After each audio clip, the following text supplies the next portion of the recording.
오늘의 말씀은 다니엘서 6장 1절부터 16절까지의 말씀입니다. 제가 먼저 읽겠습니다.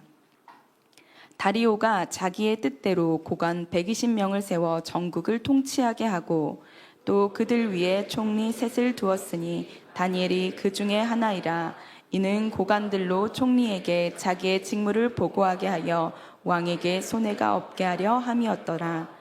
다니엘은 마음이 민첩하여 총리들과 고관들 위에 뛰어남으로 왕이 그를 세워 전국을 다스리게 하고자 한지라. 이에 총리들과 고관들이 국사에 대하여 다니엘을 고발할 근거를 찾고자 하였으나 아무 근거 아무 허물도 찾지 못하였으니 이는 그가 충성되어 아무 그릇됨도 없고 아무 허물도 없음이었더라.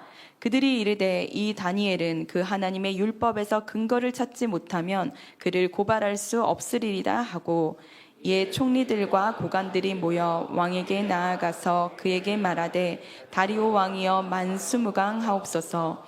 나라의 모든 총리와 지사와 총독과 법관과 관원이 의논하고 왕에게 한 법률을 세우며 한 금령을 정하실 것을 구하나이다. 왕이여 그것은 곧 이제부터 30일 동안에 누구든지 왕 외에 어떤 신에게나 사람에게 무엇을 구하면 사자굴에 던져넣기로 한 것이니이다. 그런즉 왕이여 원하건대 금령을 세우시고 그 조서에 왕의 도장을 찍어 메대와 바사에 고치지 아니하는 규례를 따라 그것을 다시 고치지 못하게 하옵소서 하매, 이에 다리오 왕이 조서에 왕의 도장을 찍어 금령을 내니라. 다니엘이 이 조서에 왕의 도장이 찍힌 것을 알고도 자기 집에 돌아가서는 윗방에 올라가 예루살렘으로 향한 창문을 열고 전에 하던 대로 하루 3번씩 무릎을 꿇고 기도하며 그의 하나님께 감사하였더라.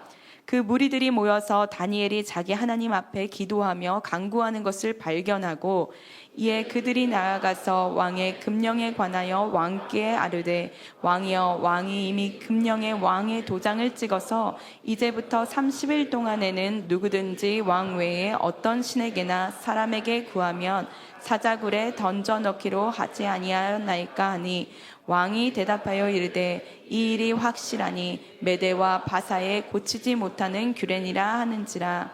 그들이 왕 앞에서 말하여 이르되 왕이여 사로잡혀온 유다 자손 중에 다니엘이 왕과 왕의 도장이 찍힌 금령을 존중하지 아니하고 하루 3번씩 기도하나이다 하니, 왕이 이 말을 듣고 그로 말미암아 심히 근심하여 다니엘을 구원하려고 마음을 쓰며 그를 건져내려고 힘을 다하다가 해가 질 때에 이르렀더라. 그 무리들이 또 모여 왕에게로 나아와서 왕께 말하되 왕이여 메대와 바사의 규례를 아시거니와 왕께서 세우신 금령과 법도는 고치지 못할 것이니이다 하니, 이에 왕이 명령하매 다니엘을 끌어다가 사자굴에 던져 넣는지라. 왕이 다니엘에게 이르되 내가 항상 섬기는 너의 하나님이 너를 구원하시리라 하니라.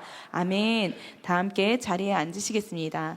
이제 담임 목사님께서 나오셔서 신실한 믿음을 모두가 좋아하지 않는다라는 제목으로 말씀 전해주시겠습니다. 할렐루야. 순전한 교회 주일 예배에 참여하시는 여러분 모두를 주님의 이름으로 환영합니다. 우리 인사 나누실까요? 잘 오셨습니다. 사랑하고 축복합니다. 예. 제가 미국에 있을 때 그 빌롱잉 코처치라는 데를 방문했는데요. 그때 이제 은혜 같이 나누고 그때 이제 집회 때 저도 기도받고 했는데, 예배 끝나고 나서 한 자매님이 자기 8월에 한국 올 일 있다고 저한테 와서 한국 오면 꼭 교회 방문하겠다고, 그래서 제가 오면은 꼭 웰컴하겠다고 했거든요. Your name is Juliana, right? Jayla, sorry. Jayla, we welcome and bless you, and we are glad you are here. Thank you for coming. So, would you stand up? 예, 우리 박수로 좀 환영하도록 하겠습니다. Jayla, thank you. 예, 감사합니다. 감사합니다. 저희는 뭐 주일 예배니까 대신 기도해 드리는 시간 갖기는 좀 힘들고, 하여간 와주셔서 저도 깜짝 놀랐어요. 한국말도 좀 하세요. 한국말도 하고 한국말 드라마 보면서 배웠대요. 그래서 한국이 많이 알려지고 있습니다. 굉장히 좋은 시대고, 또 한국 궁금해서 찾아오는 외국인들도 참 많은데, 하여간 너무 감사한 일이죠. 우리 기도하고 말씀 전하겠습니다. 하나님, 오늘 주님의 주시는 은혜 아래서 아버지 오늘 다니엘서 말씀을 나누고자 합니다.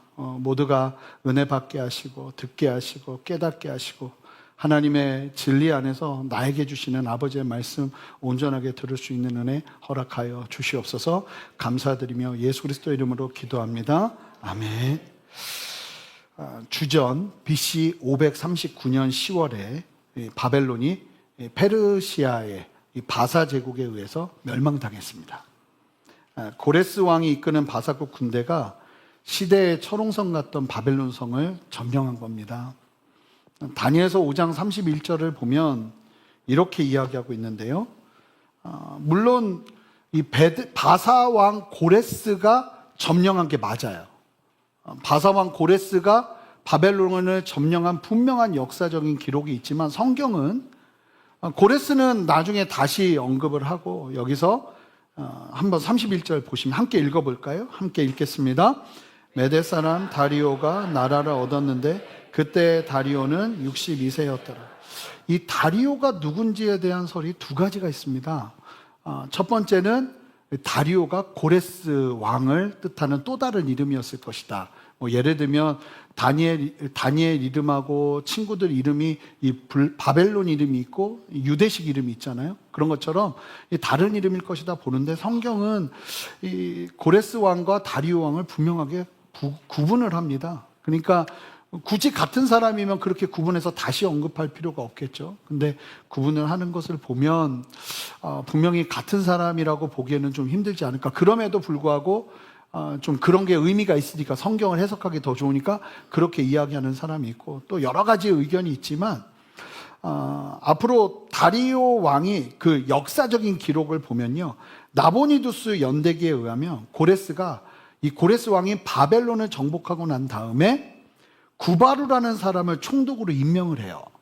그리고 이 사람이 실제로 이 돌판의 기록에 남겨져 있는 역사적 기록에 의하면 이 고레스 왕 제국을 원활하게 통치하면서 이 구바루라는 사람이 약 14년간 바벨론 지역을 통치한 것으로 기록이 남아 있습니다. 그러다 보니까 요즘 제일 많이 이야기가 되는 건 이 다리오 왕이 구바루였을 것이다 라고 보는 거예요. 게다가 자 31절 다시 보시면 메대 사람 다리오가 나라를 차지했다고 얘기를 해야죠. 그런데 여기서 뭐라고 말하냐면 나라를 얻었다라고 이야기를 합니다. 그러니까 고레스 왕, 상급자인 고레스 왕에게 나라를 받았다고 볼 수 있는 겁니다. 여러분은 어떠실지 모르겠지만 꼭 보면은 이 성경을 이제 내용의 중심을 보는 것보다 이런 거에 굉장히 또 민감하신 분들이 계세요. 왜 성경은 이 다리오라고 하느냐 막 이런 거 갖고 이야기를 하시는 분이 계시니까 설명을 드리는 거예요. 사실은 정말 중요한 거는 뭐냐면 가장 건강한 해석은 다리오가 고레스 왕의 대리자였다는 거예요. 그래서 고레스 왕이 뜻하는 바를 그대로 전달하면서 다스리는 통치자였다고 보는 것이 가장 건강하지 않을까. 어떤 사람이든 간에 사실은 주인공은 다리오가 아니니까요. 이 메대 사람 다리오가 다스리던 시절에 일어난 일이 오늘 본문에 나오는데요. 이 일은 다리오가 다스리는 통치 첫 해나 둘째 해에 일어났을 것으로 예상이 됩니다. 그러니까 언제 멸망했냐면 기원전 539년에 멸망했거든요. 그러니까 539년에서 538년경에 오늘 본문의 사건이 일어난 것이 아닌가라는 생각을 하게 됩니다. 충분히 예상할 수 있는 기간이고요. 그리고 이 연도수를 언급하는 이유는 앞으로 다음 주가 될지 그 다음 주가 될지는 모르겠지만 너무나 중요한 사실 하나를 설명하게 될 거예요. 이 설명하는 그 사실의 이 연도수가 굉장히 중요하고 오늘 일어나는 사건이 굉장히 중요한 이스라엘의 역사에서 너무나 중요한 어떤 단초를 제공하게 되는 어떤 변화의 단초를 제공하게 되는 어떤 계기가 되는 사건이 오늘 본문에 있기 때문에 이 연도수를 일단 말씀해 드립니다. 그래서 기억하셔야 될 필요는 없지만 그냥 멸망하고 1, 2년 후에 일어난 일이다 하는 정도만 기억해 놓으시고 오늘 말씀을 좀 보면 될 것 같아요. 이 다리오가 굉장히 탁월한 사람이에요. 어떻게 나라를 다스렸냐면 1절 보면 자기의 뜻대로 고관 120명을 전국을 나눠서 이렇게 통치하게 했습니다. 120명을 전국을 나눠서 통치하게 한 거예요. 그리고는 2절을 보세요. 그 120명 위에 총리를 3명을 둬요. 자, 2절 말씀 함께 읽어볼까요? 함께 읽습니다. 또 그들 위에 총리 셋을 두었으니 다니엘이 그 중에 하나이라. 이는 고관들로 총리에게 자기의 직무를 보고하게 하여 왕에게 손해가 없게 하려 함이었더라. 자, 보세요. 이 총리도 3명이나 세웁니다. 그래서 한 사람이 보고하는 것으로 만족하지 않고 3명이 다른 입장에서 보고를 하면서 진위를 가리기 위해서 이와 같이 3명을 세워두고 3명의 총리로 더 잘 다스리도록 그렇게 행정적인 처리를 하면서 나라를 다스리는 다리오의 이야기를 볼 수 있죠. 그런데 여기서 놀라운 사실이 뭡니까? 3명의 총리 중에 우리가 아는 다니엘이 여기에 속했다는 거예요. 이게 대단한 일이거든요. 전무후무한 일이에요, 거의. 바벨론 시대에 게다가 마지막 멸망 직전에 하루 남겨두고 총리가 된 사람이 나라가 무너지고 나라가 멸망했는데 메데 바사국의 또 다른 총리로 세워졌다. 이게 굉장한 일이죠. 도대체 어떻게 다니엘이 이와 같이 또 다른 총리로 세워질 수 있었는가? 우리가 다양한 상상을 할 수 있겠죠. 우리가 본 것처럼 메데 데메 우바르신 그 단어를 해석하면서 그 이야기가 분명히 이 바사 사람들에게 전달되었기도 했겠지만 다른 무엇보다 다니엘이 그렇게 다시 총리가 될 수 있었던 이유를 성경은 이렇게 이야기하고 있습니다. 성경에서 찾는 답이 가장 정확하겠죠. 우리 함께 3절 말씀 한 목소리로 읽어보겠습니다. 함께 읽겠습니다. 다니엘은 마음이 민첩하여 총리들과 고관들 위에 뛰어남으로 왕이 그를 세워 전국을 다스리게 하고자 한지라. 다리오 왕에게 다니엘은 눈에 띌 수밖에 없었는데, 게다가 이 바사왕 고레스의 정책은요, 어떤 정책을 펼치냐면 웬만하면 그 지역 사람들을 또 잘 세워주는 정책이었어요. 그 안에서 기회를 준 거였겠죠. 근데 다니엘에게 너무나 특별한 은혜가 있었던 거예요. 뭐라고 말합니까? 3절 초반부에 뭐라고 말하고 있죠? 다니엘은 뭐가 민첩하대요? 마음이 민첩했다고 이야기해요. 근데 마음이 민첩했다는 단어를, 이 문장을 직역을 하면 루아흐 야티라 빼흐라는 단어예요. 이게 무슨 의미냐면 그 안에 탁월한 영이 있었다는 뜻이에요. 근데 탁월한 영이 있었다고 말하는 루아흐가 이게 어떤 단어냐면, 사람을 창조하시고 하나님이 사람에게 흙으로 만드시고 난 다음에 생기를 불어넣으시죠. 그 불어넣으시는 생기가 뭐예요? 루아흐예요. 이게 호흡이라는 뜻도 있지만 성령이라는 의미도 있어요. 그러니까 성령께서 다윗 안에 충만하게 역사하셨는데 성령의 또 다른 기능이 뭐냐면 마음을 민첩하게 했다는 거예요. 이 영어로 보면 영어 성경들은 다 똑같이 해석을 하거든요. 이 부분은 An excellent spirit이에요. 아주 특별하고 탁월한 영이 그와 함께하고 있었다는 거예요. 그래서 그가 하는 일은 다른 거예요. 근데 왜 다른가 보면 이게 그 사람의 노력도 노력이지만 그 사람 안에 있는 성령, 그 성령이라고 이해는 못하는데 너무나 탁월하게 하는 영이 있었다는 거예요. 저는 이 탁월한 영, 성령의 충만이 저와 여러분에게 있으시기를 주님의 이름으로 축복합니다. 여러분들 안에 그 탁월함이 있어야 되는 거예요. 그 탁월함은요, 사실은 어떠함에서 나오는 게 아니에요. 성령 안에서 나오는 게 있다는 거예요. 여러분들이 노력하는 그 노력 위에 성령께서 주시는 어떤 탁월하게 하는 역사가 일어난다는 거예요. 뭘 통해서요? 성령을 통해서요. 그러니까 다니엘은 그 성령이 충만하다 보니까 하는 일이 너무 다른 거예요. 같은 사업을 하고 같은 학생을 가르치고 같은 병을 고쳐도 똑같은 약을 쓰는데도 다를 수 있는 이유가 여기 있다는 거예요. 여러분, 하나님 앞에 오늘 우리가 주의 만찬하고 기도하는 시간을 가질 텐데 여러분 기도하세요. 하나님, 내게 마음이 민첩한 은혜를 더해 주시옵소서. 성령의 충만을 더해 주시옵소서.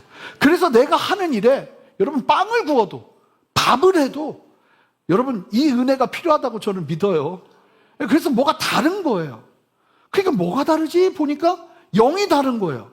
완전히 우리는 경험할 수 없는 민첩하게 하시는, 마음에 민첩하게 하시는 하나님의 그 충만한 영이 다니엘과 함께 하다 보니까 이 사람이 낭중지추, 주머니에다 송곳을 놔도 송곳은 계속 튀어나와서 드러나는 것처럼 감추려 해도 다니엘의 그 탁월함이 막 세상 가운데 막 드러나는 거예요. 여러분, 이런 은혜가 우리에게 있어야 된다고 믿습니다. 그러니까 하루를 시작하면서도요, 여러분 기도하셔야 돼요. 성령님, 내 안에 충만하게 역사해 주십시오. 오늘 내가 해야 될 많은 일들이 있는데 이 일들 속에서 아버지 하나님, 주님의 그 탁월한 역사가 내 안에 있기를 원합니다 하는 마음 가지고 여러분 담대히 구하셔야 된다는 거예요. 그렇게 구하며 나갈 때 주님께서 역사하시고 일하실 거라고 믿습니다. 이 성령을 탁월한 영으로 표현하거든요.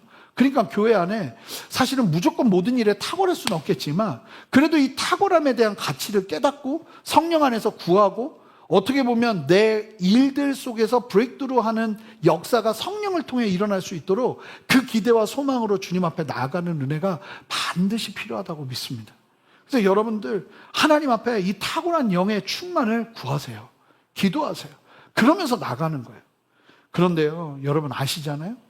사람들 눈에 막 드러나면요, 좀 있다가 다니엘을 미워하는 사람들이 왕에게 소개할 때 다니엘을 어떻게 보는지가 나와요. 굉장히 하대합니다. 포로로 끌려온 자예요, 다니엘은.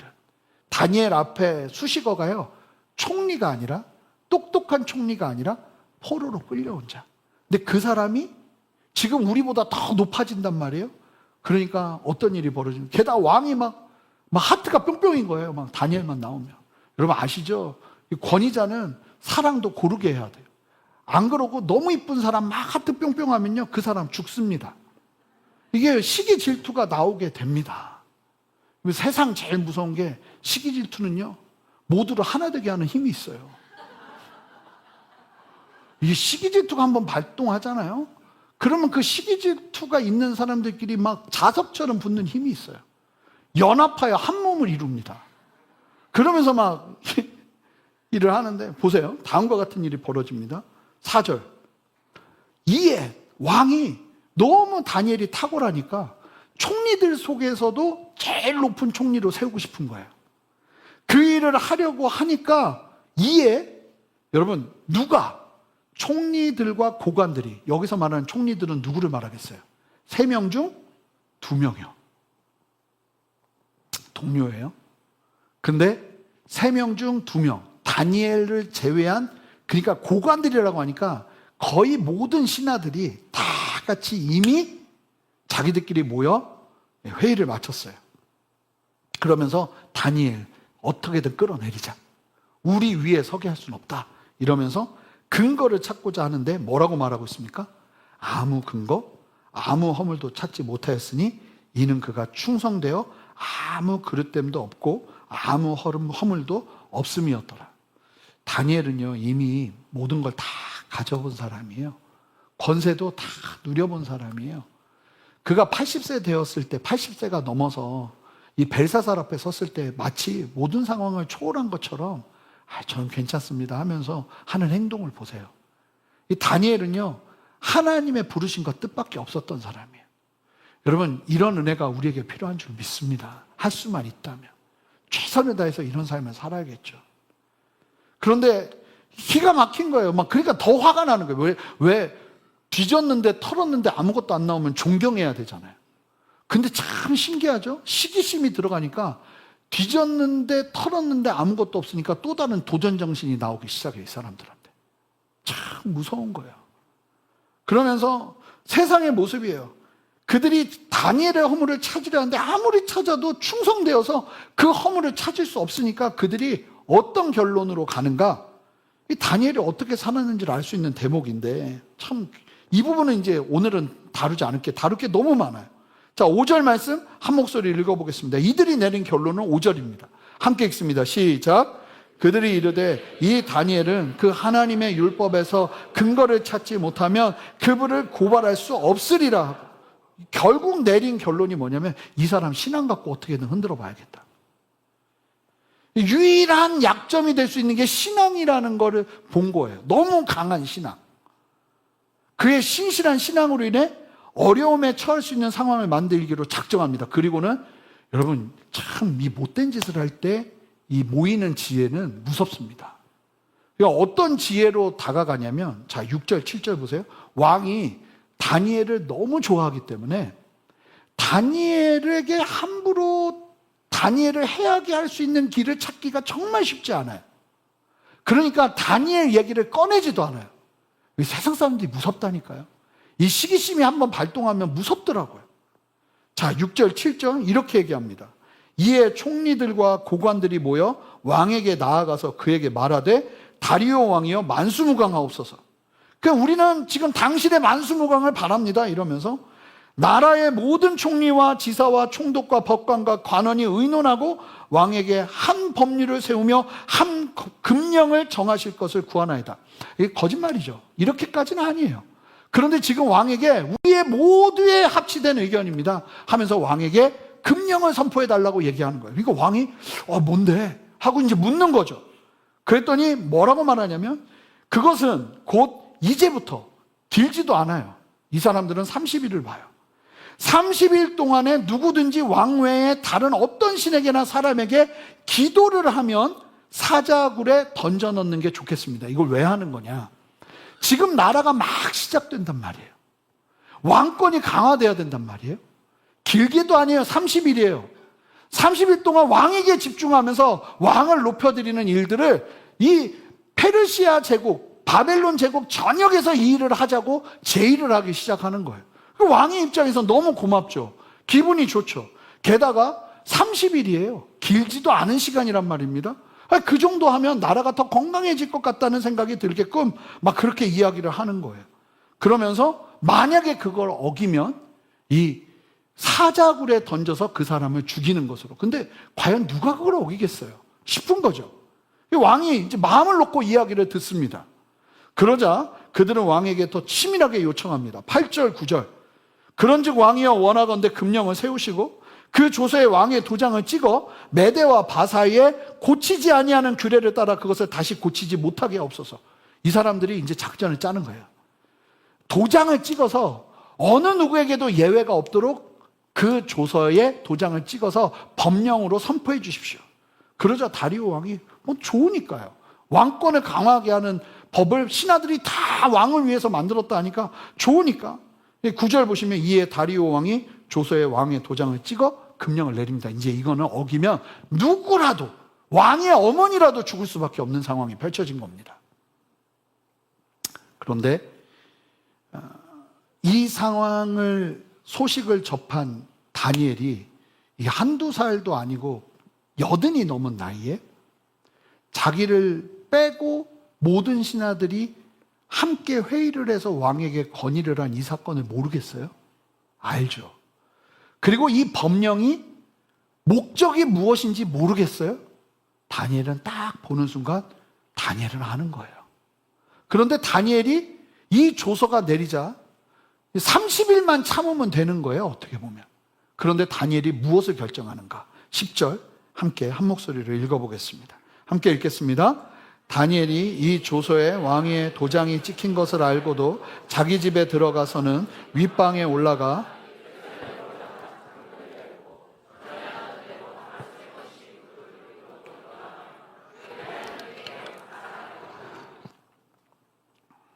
기도하는 순간 그는 사자굴로 그냥 들어가서 죽임을 당하게 됩니다. 그런데 하루도 타협하지 않아요. 저는 이게 참 이 다니엘을 죽이려는 사람들도 보세요. 일생의 30일은 그냥 점과 같은 시간이에요. 그런데 이 사람들이요, 다니엘의 신앙을 알아요. 다니엘은 30일도 못 버틸 거라고 본 거예요. 길게 잡아서. 근데 아니나 다를까?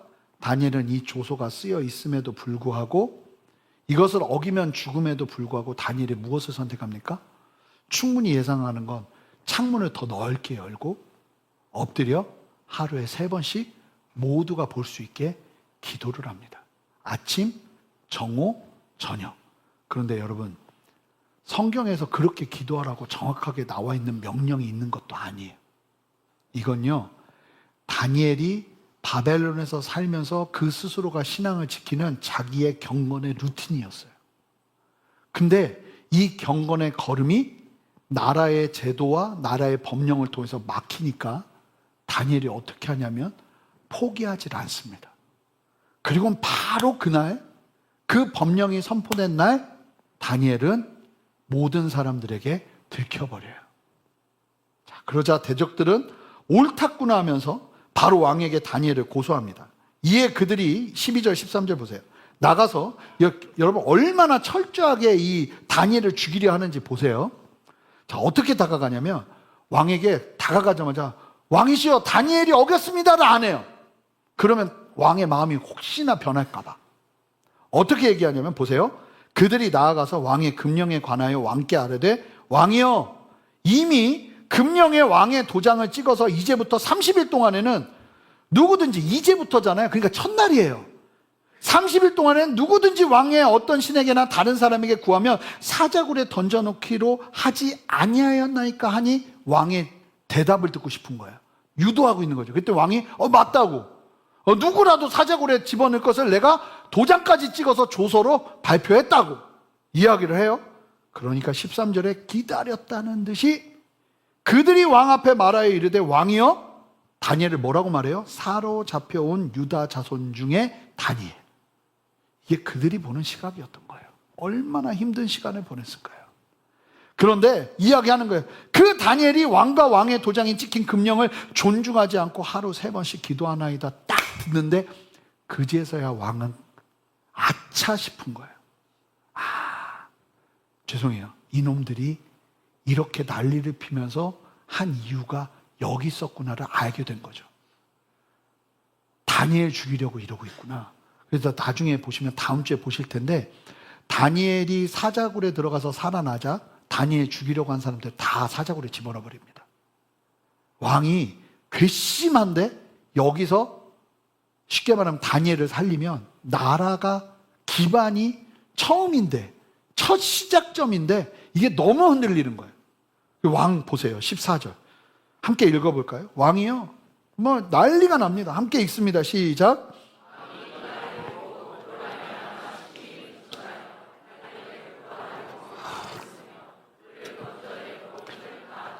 해가 질 때에 이르렀더라. 밤이 되도록 결정을 못해요. 결정을 못해요. 어떻게 해야 될까? 어떻게 살려야 될까? 그랬더니요 신하들이 또 쫓아가요. 왜 빨리 결정 안 하시냐고. 결국 왕은 살릴 길이 없는 거예요. 이제 다니엘이 그렇게 의지하는 하나님께 맡길 뿐이에요. 그러면서 다니엘에게 사자굴에 던지면서 왕이 이렇게 말합니다. 자 16절 이에 왕이 명령하며 다니엘을 끌어다가 사자굴에 던져 넣는지라. 왕이 다니엘에게 이르되 네가 항상 섬기는 너의 하나님이 너를 구원하시리라 하니라. 항상 섬기는 네가 항상 섬기는 하나님. 여러분 이게 우리의 닉네임이 되어야 될 줄 믿습니다. 여러분 세상 사람들은 우리의 출신과 우리의 어떠함을 이야기하는지 몰라도 나랑 같이 있는 사람들은 아는 거예요. 나와 함께하는 하나님, 항상 섬기는 하나님, 이게 우리에게 있어야 되는 거예요. 자 그럼 이게 오늘 본문의 내용이에요. 이러면서 다니엘은 사자굴로 들어가요. 여기서 오늘 본문은 끝납니다. 자 그러면 오늘 본문의 내용을 다니엘의 입장에서 좀 볼까요? 다니엘의 입장에서 다니엘은요 사실은 바사국의 총리가 되고 싶다고 기도한 적이 없을 거예요. 이미 은퇴한 나이였고 나이가 80이 넘은 나이였기 때문에 내가 다시 뭐 바벨론의 총리가 된다 이런 생각도 한 적이 없을 거예요. 그저 다니엘 모습 보셨잖아요. 벨사살 앞에서 그냥 모든 것을 초월한 사람처럼 그저 하나님의 뜻을 전할 뿐이에요. 그런데도 다니엘이 이 바벨론의 멸망 하루를 앞두고 극적으로 총리가 되었습니다. 그리고 성경은 다 기록하고 있지 않지만 얼마나 복잡하고 많은 일들이 바사 제국이 세워지는 과정 가운데 페르시아 제국이 세워지는 과정 가운데 일어났겠어요? 그런데 그 과정 속에서 결국 다니엘은 다리오 왕의 전폭적인 신임을 얻으며 3명의 총리 중 한 사람으로 그리고 결국은 최고의 총리로 오르는 직전까지 간 거예요. 이 과정에서 다니엘은 알아요. 하나님의 그 탁월한 영, An excellent spirit이 함께하는 것을 너무나 놀랍게 경험한 거예요. 그래서 그 안에서 성실과 최선의 걸음을 걸으면서 하나님의 도우심을 경험하면서 이게 막 하나님이 하시는 일이다 하는 것을 보게 되거든요. 게다가 제가 3주나 2주 후에 설교를 하게 될 텐데 지금 이 페르시아 제국이 세워지기 시작하면서부터 굉장히 독특한 일이 벌어지고 있었어요. 그 상황 속에서 다니엘이 총리가 된 건 너무나 분명한 하나님의 뜻이 보여요. 이거는 바보도 볼 수 있는 상황이에요. 그러니까 이게 하나님이 세워주셨을 뿐만 아니라 여기에 세움받은 이유가 너무나 분명한 역사적인 사명이 보이는 거죠. 민족적인 사명이 보이고. 그게 뭔지는 그때 말씀드려야지 지금 얘기하면 또 김 빠져가지고 그때 은혜 잘 안 돼요. 그래서 그때 말씀드릴게요. 근데 그렇게 막 세워지고 있었거든요. 그런데 하나님이 하시는 일인데, 하나님이 세우셔서 하나님의 역사 속에서 기름 부음이 일어나고 있는데 어떤 일이 벌어지기 시작하냐면 주변 사람들이 질투하기 시작하는 거예요. 주변 사람들이 날 너무 싫어하기 시작하는 거예요. 여러분 그런 경험 해보셨는지 모르겠지만 직장에 가서 인사하는데 갑자기 인사를 안 받기 시작하는 거예요. 사람들이 무시하기 시작하고 뒤에서 욕하는 얘기가 들리기 시작하는 거예요. 여러분 하나님의 역사가 사실은 무엇을 가져오고 있나요 지금? 주변 사람들의 시기 질투를 가지고 오고 있고요. 더 무섭게는 다니엘을 죽이지 못해 안달난 사람들이 등장하기 시작합니다. 그리고는 왕의 법령이 발표가 되는데 이거는 날 죽이려고 작정한 법이구나 하는 게 그냥 알겠는 거예요. 오늘날로 따지면 예수 믿는 사람 죽이려고 만든 법이구나 하는 걸 그냥 알게 되는 법들이 나올 수 있는 가능성이 있는 시대잖아요. 그런 것처럼 그냥 다니엘은 보는 순간 아는 거예요. 여러분 30일은요 엄청나게 유혹이 되는 기간입니다. 아니 3달도 아니고 3년도 아니고 30일이에요. 제가 아까 말씀드렸지만 눈 다 감고 지금 역사적인 사명도 있잖아요. 내가 총리를 해야 지금 그 일이 이루어질 게 너무 보인단 말이에요. 하나님이 여기까지 나를 인도하신 게 분명하단 말이에요. 그런데 지금 30일 동안 기도를 참으면 그 일을 계속할 수 있어 보여요. 내 눈에는. 근데 거기에서 기도를 멈추지 않고 하면 지금까지 하나님이 세워주신 게 모두가 그냥 제로가 되어버리는 상황이 제로가 아니죠. 내가 죽는 상황이 펼쳐지니까. 여러분이라면 어떻게 하시겠어요? 우리에게 흔히 있는 일 아닙니까? 너 인생의 중요한 시간이니까 잠깐 30일, 3개월만 쉬어. 그리고 나중에 6개월 더 열심히 하면 되잖아. 사실은 이런 생각이 우리 안에 있거든요. 아니 30일이 뭐가 중요해? 30일 때문에 만약에 다니엘이 죽으면 정말 중요한 일을 해야 되는데 너무 허무하게 끝나는 거예요. 그 생각을 다니엘이 안 하겠어요? 그런데 그 끔찍한 결과를 알고 있음에도 불구하고 다니엘은요 하루하루의 경건, 하나님과의 만남을 포기하지 않았다는 거예요. 다니엘은요 기도를 쉬지 않았다는 거예요. 사무엘 선지자처럼 기도를 쉬는 죄를 범하지 않는다고 여길 정도로 이 사람은 목숨 걸고 기도하고 있다는 거예요. 원수들이 파놓은 함정을 알면서 피하지 않고 있어요. 왜요? 그래야 하나님을 경외할 수 있기 때문에. 무엇을 위해서요? 여러분, 이스라엘 민족의 운명이 있어요. 그런데 기도를 위해서 그 걸음을 포기할 수밖에 없는 상황을 맞이해요. 뭐가 중요한 걸까요? 여러분, 인생에 뭐가 중요한 걸까요? 큰 아젠다가 중요할까요? 지금 내가 하나님 앞에 기도해야 되는 이 걸음이 중요한 걸까요? 큰 일을 위해서 잠깐의 30일을 내려놓으면 안 돼? 이야기할 수 있겠지만 다니엘은 그 어떤 큰 일보다 지금 내가 해야 되는 기도가 중요하다고 여겼어요.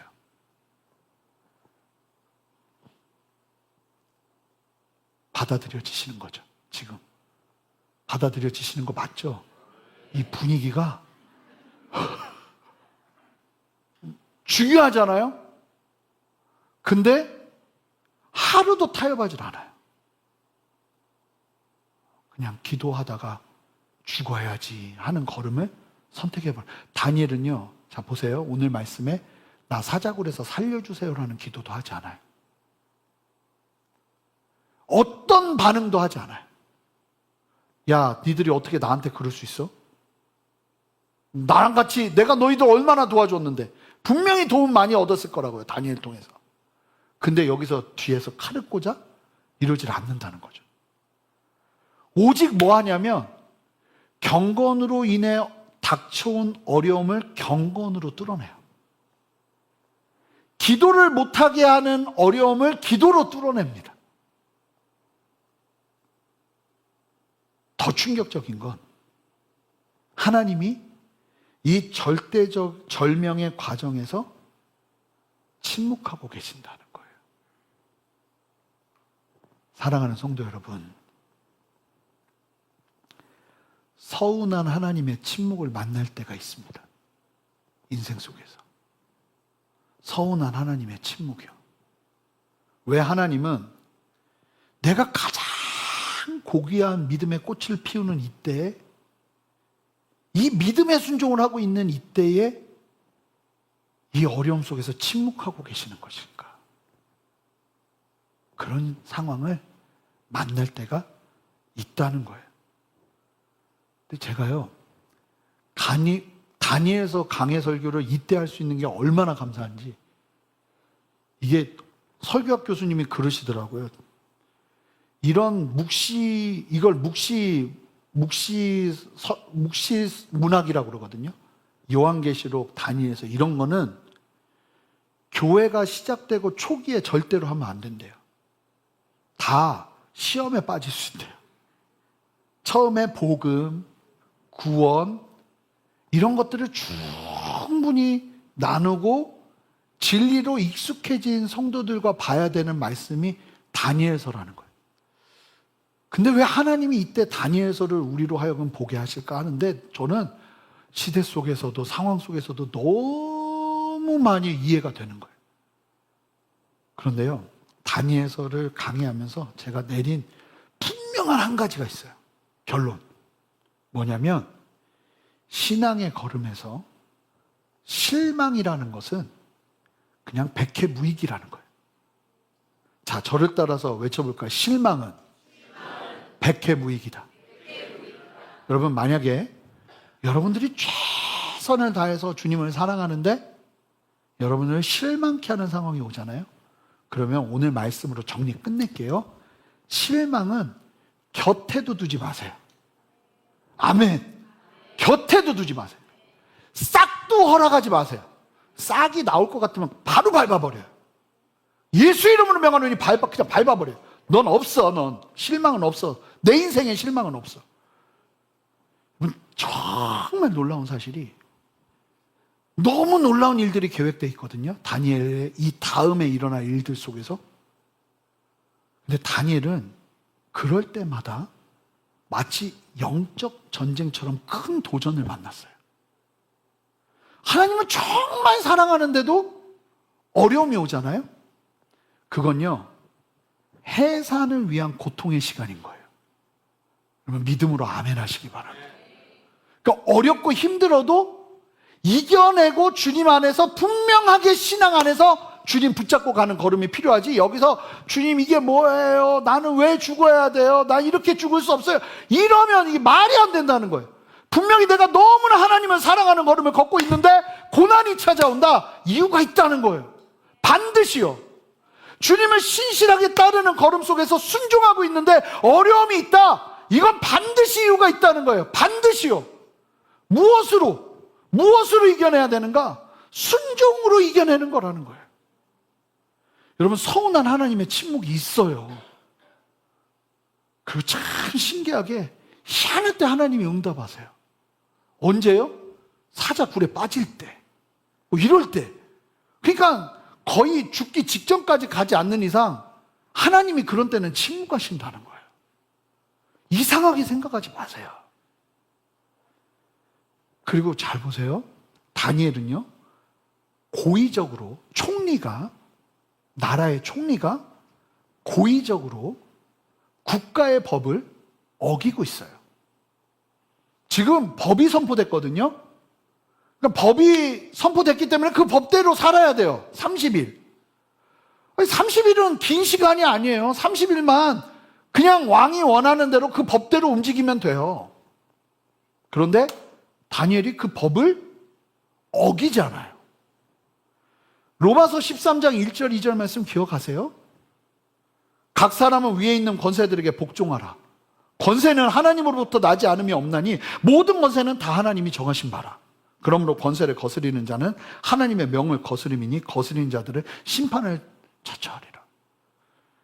이 말씀대로라면 다니엘은 심판받아야 되잖아요. 하나님이 역사하시고 축복하시거든요. 어떻게 우리가 봐야 될까요?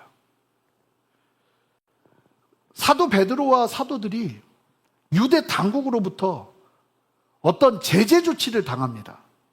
나라가 쉽게 말하면 하지 말라고 법정에서 선포를 한 거예요. 너 이거 하면 그때는 진짜 더 가혹한 체벌이 있을 것이다 하면서 협박을 하는 정도로 이야기를 한단 말이에요. 그게 뭐예요? 예수 전하지 마라.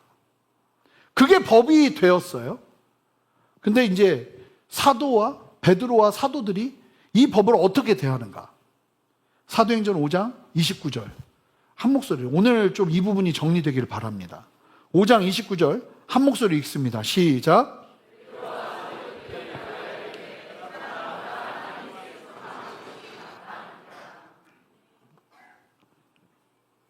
지금 시대를 보면 우리의 하나님의 법과 세상의 법이 충돌할 수 있는 상황이 정말 많이 펼쳐질 가능성이 있어요. 법과 하나님의 법이 충돌하는 순간이 올 수 있다는 거죠. 예를 들면 우리에게 너무 알려져 있는 코리텐붐 여사가 독일에서 법이 어찌하라 하냐면 유대인들은 절대로 집에다가 두지 말고 유대인들을 보면 신고하라고 법적인 조치가 내려져 있었어요. 그런데 코리텐붐 여사가 2차 대전 중 유대인들을 숨기면서 독일의 법을 어깁니다. 그것으로 인해 코리텐붐 여사는 극심한 고문과 감옥에 갇혀서 죽기 직전까지 가죠. 이런 거라는 거예요. 세상은 더 세속적으로 죄 가운데 빠져가는 것을 보게 될 거예요. 우리 여러분 보세요. 기준이라는 게 이제 막 없어지고 예전에는 이건 안 되는데 하는 거 막 다 바꿔요. 세계적으로 그런 일들이 막 일어나고 있어요. 아니, 정상적인 시각에선 도저히 있을 수 없는 법안이 마련돼서 사람들에게 강제적으로 그 일들을 가하고 있어요. 여러분, 그럴 때 우리가 세상을 사랑하고 나라를 사랑하고 나라를 향한 애국심을 가지지만 여러분, 우리가 어떤 관점으로 세상을 바라봐야 되는가? 이 베드로와 사도들의 대답이 우리의 대답이어야 될 줄 믿습니다. 사람보다 하나님께 순종하는 것이 마땅하다는 거예요.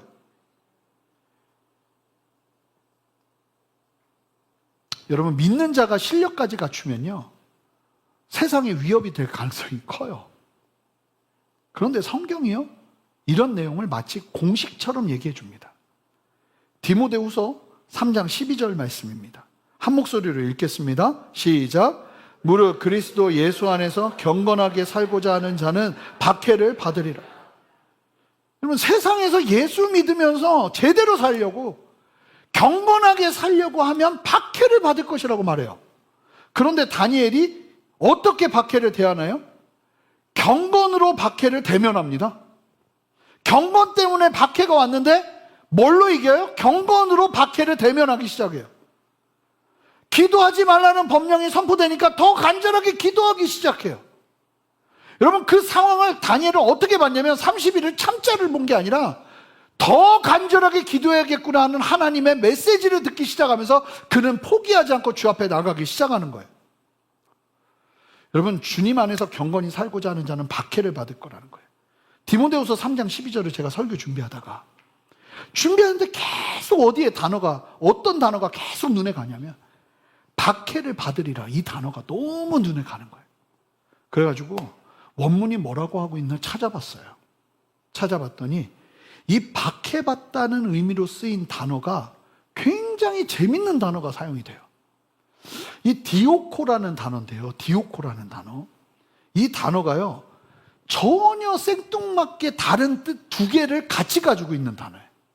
근데 이 본문에서는 3장 12절에서는 박해받는다는 의미로 분명하게 쓰인 게 맞아요. 근데 이 단어가요, 박해받는다는 의미도 있지만 같은 단어인데 어떤 뜻이 있냐면 뒤쫓는다, 따른다 하는 뜻이 있어요. 근데 저는 이게 너무 묵상이 되는 거예요. 성도가 예수님을 온전히 따를 때 세상의 박해가 우리를 뒤쫓아와요. 그러나 그 박해는 오히려 우리로 하여금 예수님을 더 따르게 하는 힘이 됩니다. 더 가까이 하게 하는 도구가 될 수 있다는 거예요. 그럼 박해는요, 주님께 더 가까이 가게 하는 도구가 돼요. 지금까지 기독교인들을 박해해서 성공한 예가 없어요. 박해를 가면 희한하게 믿는 자들이 더 하나님을 의지하고 더 붙잡아요. 그러면 중국 아시잖아요. 문화혁명 때 선교사들 다 쫓아내고 교회 다 박살내버리고 모든 성도들을 철저하게 문화혁명 속에서 박해하면서 막 죽이고 목회자들 죽이고 난리가 났었거든요.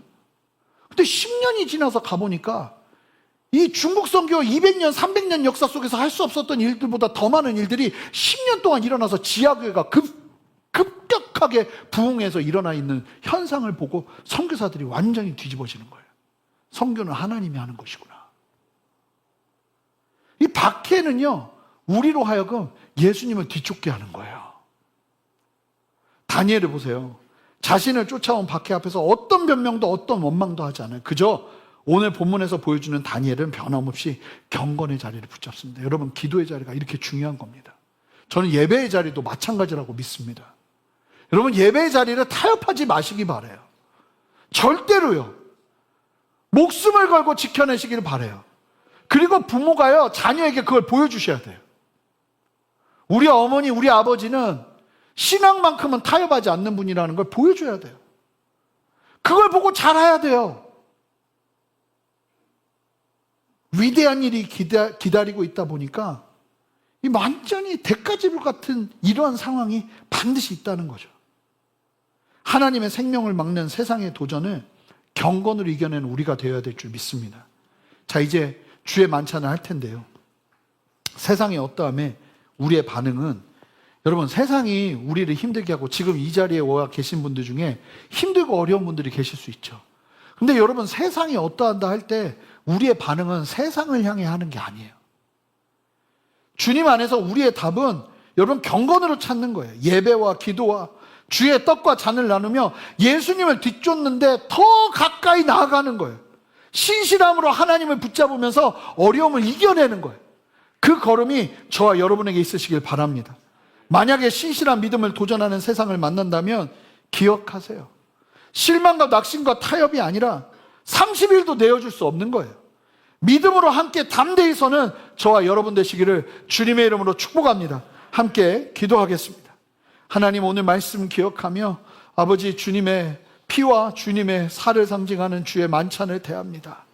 아버지, 우리 안에 주님 안에서 이겨낼 수 있는 힘을 주시고 세상의 어떠함에 흔들리지 아니하고 세상의 어떤 것보다 하나님의 말씀에 우위를 두며 순종하며 나가는 은혜를 우리에게 허락하여 주시옵소서. 새 일을 행하시는 주님을 찬양하고 감사드리며 예수 그리스도의 이름으로 기도합니다. 아멘.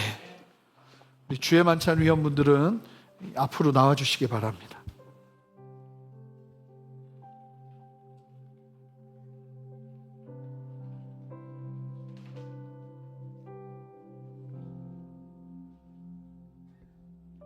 우리 세례를 받으신 분들만 주의 만찬에 참여하실 수 있습니다.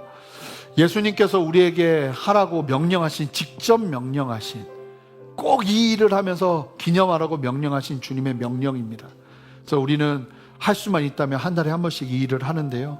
다시 한번 기억하면서 주님, 예수님이 걸어내신 이 십자가의 길, 우리를 위해 찢기시고 우리 위해 흘리신 예수 그리스도의 보혈과 주님의 몸을 기억하며 아버지, 오늘도 나의 삶의 자리에서 순종으로 이겨내기를 원합니다. 타협하지 않기를 원합니다. 믿음의 걸음 걸어내기를 원합니다. 주님 앞에 서는 우리 모두 되기를 원합니다.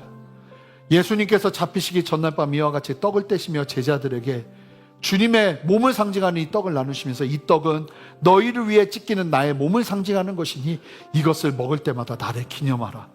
주님의 그 몸을 상징하는 떡을 우리가 함께 나누면서 주님 앞에 기도하면서 주님 앞에 더 가까이 나가는 시간 되기를 소망합니다. 함께 분병하겠습니다.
함께 주의 몸을 대하기 전에 함께 기도하겠습니다.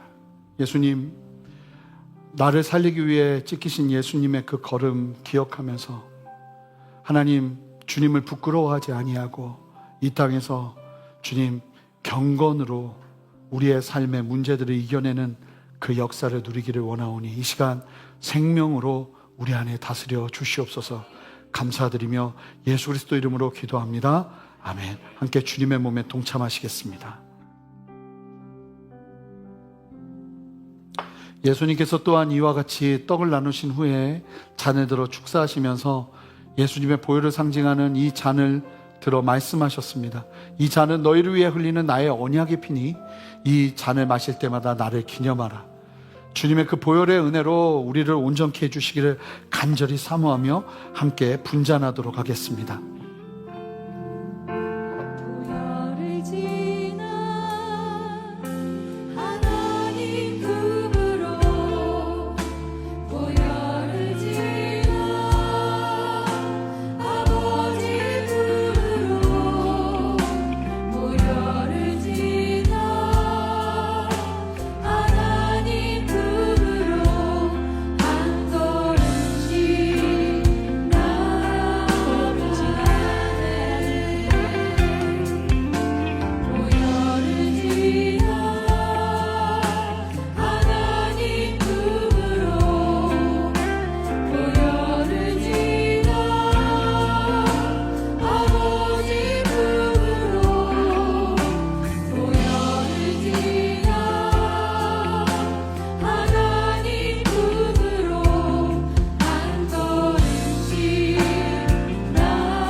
우리 함께 기도하며 나가겠습니다. 주님, 주님의 보혈을 상징하는 이 잔을 대합니다. 단순한 음료가 아니라 예수 그리스도의 그 십자가의 보혈을 상징하는 이 놀라운 아버지 주의 잔을 대하며 주님과 함께 거하고 주님 안에서 승리하며 예수로 말미암아 일어나는 모든 일들을 예수 안에서 해결할 수 있는 은혜를 우리에게 허락하여 주시옵소서. 감사드리며 예수 그리스도 이름으로 기도합니다. 아멘. 우리 함께 주의 잔에 동참하시겠습니다.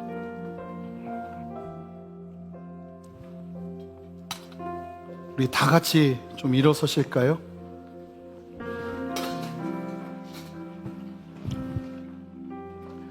오늘 말씀을 보면 다니엘이 하나님의 서운한 침묵 앞에서 감사를 선포하죠.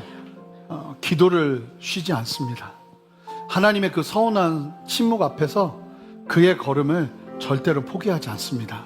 우리 함께 좀 두 손을 들고 주님 앞에 기도하길 원하는데, 하나님, 예수 믿는다는 것이 무엇인지 다시 한번 깊이 깨달을 뿐만 아니라 주님을 믿고 따르는 가운데 일어나는 어려움 속에서 주님의 그 서운한 침묵을 아버지 실망하지 않고 좌절하지 않고 아버지 낙심하지 않고 감사로 뚫어내는 은혜가 이 시간 내 안에 있어지기를 원합니다.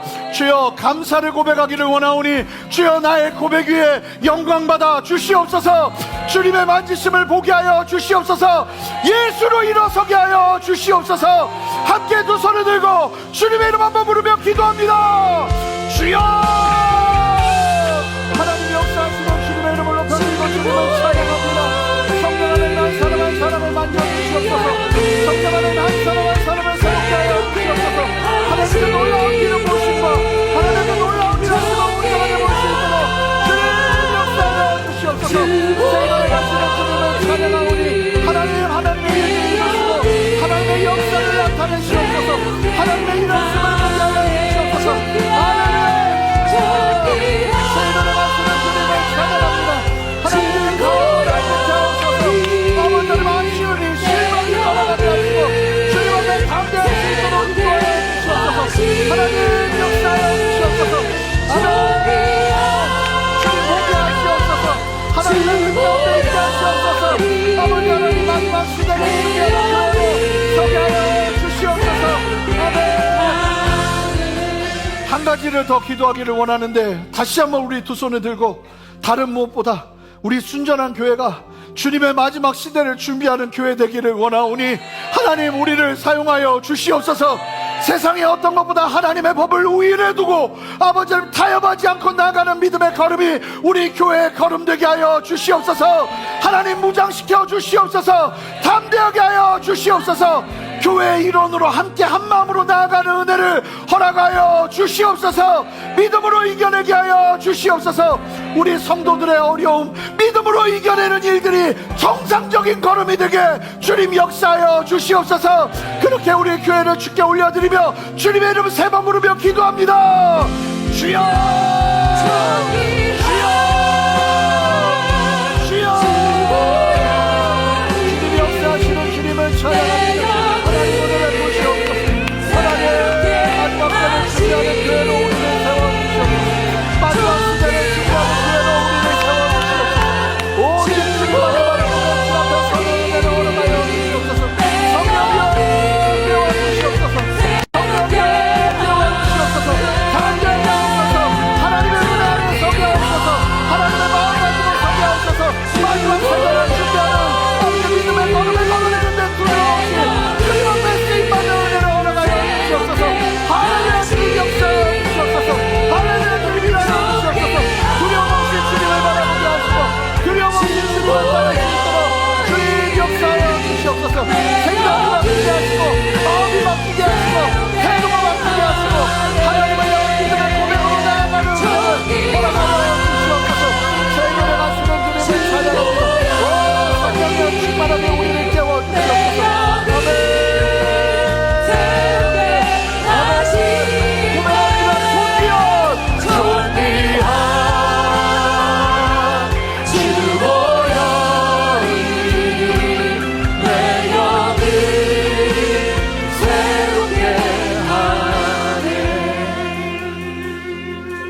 하나님의 생명을 위해 언제나 주님은 이 땅에 죄가 만연한 이후부터 하나님의 생명을 위해서는 언제나 해산의 고통을 요구하시고, 우리는 다 이해할 수 없으나 그러한 걸음 가운데 믿음을 지켜내는 성도들의 걸음을 통해 하나님의 생명을 낳으셨습니다.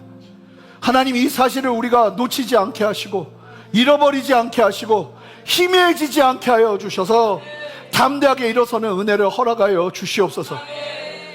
하나님, 이 시간 우리 안에 주님을 향한 실망을 싹부터 잘라버리기를 원합니다.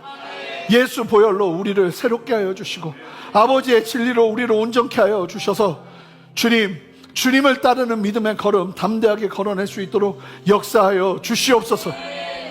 다니엘의 걸음을 담고 싶습니다. 사람과 싸우지 않고 사람에게 원망하지 않고 그저 하나님 앞에 해야 될 기도.